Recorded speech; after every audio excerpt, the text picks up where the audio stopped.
So as promised, we're going to talk about the 4 functions of the pelvic floor.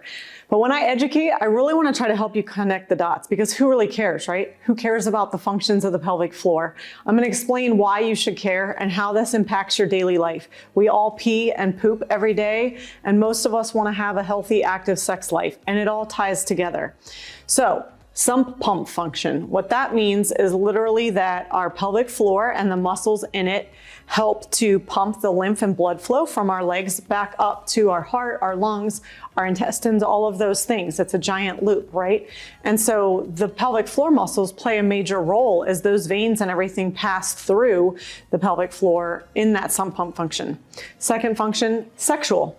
So the pelvic floor houses our uterus if we're female, prostate if we're male, and our bladder. I don't think we necessarily, again, connect those dots of what's in here and why it matters. And so things like erectile dysfunction and painful sex have to do heavily with a healthy pelvic floor or a dysfunctional pelvic floor. So it's important. Sphincteric. So we have the urethral sphincter in males and females, and we have an anal sphincter. Women also have a vaginal opening that does not have a sphincter, but those sphincters have a lot to do with healthy bowel and bladder function. And so sphincteric control is an important part of healthy pelvic floor function.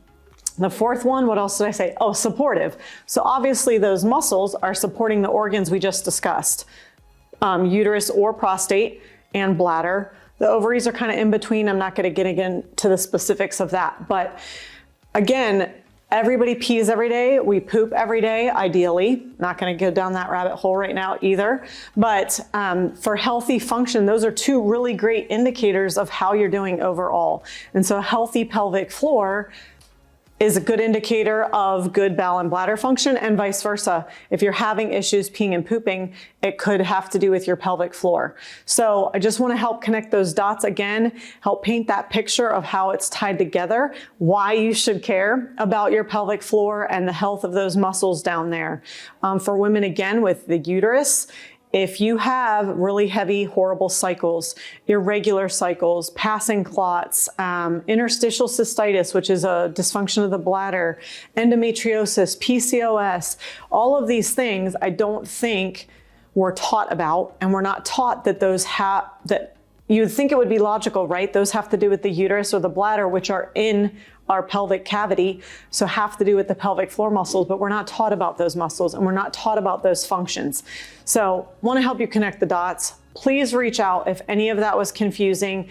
If all you heard was, oh my gosh, I have that, call us. We'd love to help. We can even help over the phone, get you in for a consult, lots of options. All right, you guys, if you want to know any more information, I know that can be a lot and kind of confusing, but we have a lot of content on the website related to pelvic floor dysfunction, what pelvic physical therapy is and how it might be able to help with any of the issues I just mentioned. We'll also have a blog out specific to this topic with constipation and pelvic floor dysfunction. You can find all of that at momentoftruthpt.com.